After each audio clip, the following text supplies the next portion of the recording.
Hi, welcome to Chinnu's Cherrypicks. നമുക്കിന്ന് കൊഞ്ചു തീയൽ അല്ലെങ്കിൽ വറുത്തരച്ച ചെമ്മീൻ കറി എങ്ങനെയാണ് തയ്യാറാക്കുന്നതെന്ന് കാണാം.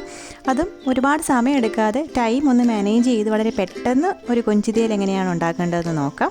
വളരെ ടേസ്റ്റി ആയിട്ടുള്ളൊരു കറിയാണ് ഇത്. ഈ ഒരു കറി മാത്രം മതി ചോറ് കഴിക്കാനായിട്ട്. എൻ്റെ ഫേവറേറ്റ് കറി കൂടിയാണ്. അപ്പോൾ എല്ലാവരും ഈ വീഡിയോയിൽ കാണുന്ന ഓർഡറിൽ തന്നെ ഒന്ന് ട്രൈ ചെയ്ത് നോക്ക്. അപ്പോൾ നമുക്ക് തുടങ്ങാം. നമുക്ക് ആദ്യം ഒരു മുരിങ്ങയ്ക്ക വൃത്തിയാക്കി കഷ്ണിച്ച് വേവിക്കാൻ വെക്കാം. അത് വെന്ത് വരുന്ന സമയം കൊണ്ട് നമുക്ക് കുറച്ച് തേങ്ങ വറുത്തെടുക്കാം. ഫ്രഷ് തേങ്ങ ഇല്ലായിരുന്നുകൊണ്ട് ഞാനിവിടെ 1 കപ്പ് ഡെസിക്കേറ്റഡ് കോക്കനട്ടാണ് ഉപയോഗിക്കുന്നത്. ഇത് വറുത്തരയ്ക്കുന്ന കറിക്കൊക്കെ കുഴപ്പമില്ല, പെട്ടെന്ന് റോസ്റ്റായി കിട്ടും.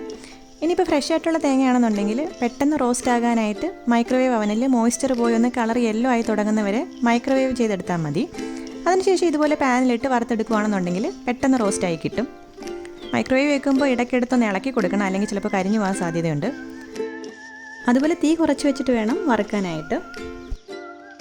ഇതിൻ്റെ കളറൊന്ന് മാറി വരുമ്പോൾ കുറച്ച് കറിവേപ്പിലയും 7-8 വറ്റൽമുളകും 2 ടേബിൾ സ്പൂൺ മല്ലിയും 1/2 ടേബിൾ സ്പൂൺ കുരുമുളകും 1/2 ടീസ്പൂൺ പെരിഞ്ജീരകവും ഇട്ട് നല്ല ഗോൾഡൻ ബ്രൗൺ ആകുന്ന വരെ ഒന്ന് വറുത്തെടുക്കാം.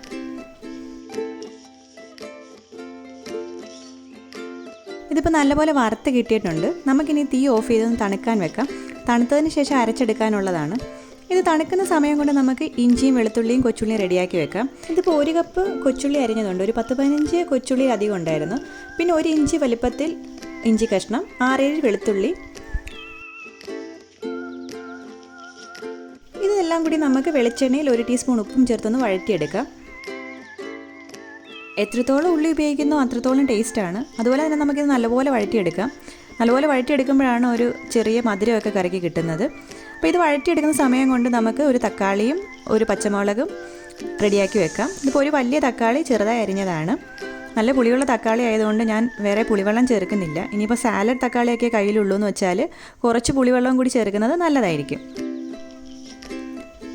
തക്കാളി നല്ലപോലെ വാടി വരുമ്പോൾ ഇതിലേക്ക് 1/2 ടീസ്പൂൺ മഞ്ഞൾപ്പൊടിയും വേണമെങ്കിൽ 1 ടീസ്പൂൺ കാശ്മീരി ചില്ലി പൗഡറും ഒരു കളറിന് വേണ്ടി ചേർത്ത് കൊടുക്കാവുന്നതാണ്. പൊടികളുടെ പച്ചമണമൊന്ന് മാറി വരുമ്പോൾ നമുക്ക് വേവിച്ച് വെച്ചിരിക്കുന്ന മുരിങ്ങയ്ക്കായും പിന്നെ നേരത്തെ വറുത്ത് വെച്ച തേങ്ങ അരച്ചതും കൂടി ചേർത്ത് കൊടുക്കാം. തണുത്തതിന് ശേഷം വേണം തേങ്ങ അരച്ചെടുക്കാനായിട്ട്. തക്കാളി വഴറ്റുന്ന സമയത്ത് നമുക്കിത് അരച്ചെടുക്കാവുന്നതാണ്. നല്ലപോലെ തരിയില്ലാതെ അരച്ചെടുക്കാൻ ശ്രദ്ധിക്കുക.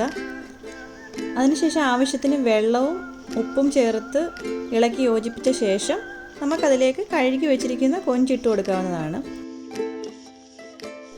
കൊഞ്ച് ക്ലീൻ ചെയ്യുമ്പോൾ അതിൻ്റെ മുകളിലത്തെ നാര് പോലത്തെ അഴുക്ക് എടുത്ത് കളയാൻ പ്രത്യേകം ശ്രദ്ധിക്കുക. ഇനി ഈ നല്ലപോലെ ഇളക്കി യോജിപ്പിച്ച ശേഷം ചെറിയ തീയിൽ അടച്ചു വെച്ച് ഒരു 2 മിനിറ്റ് വേവിക്കാം. അതിനുശേഷം നമുക്ക് മൂടി മാറ്റി മീഡിയം ഫ്ലെയിമിലാക്കാവുന്നതാണ്.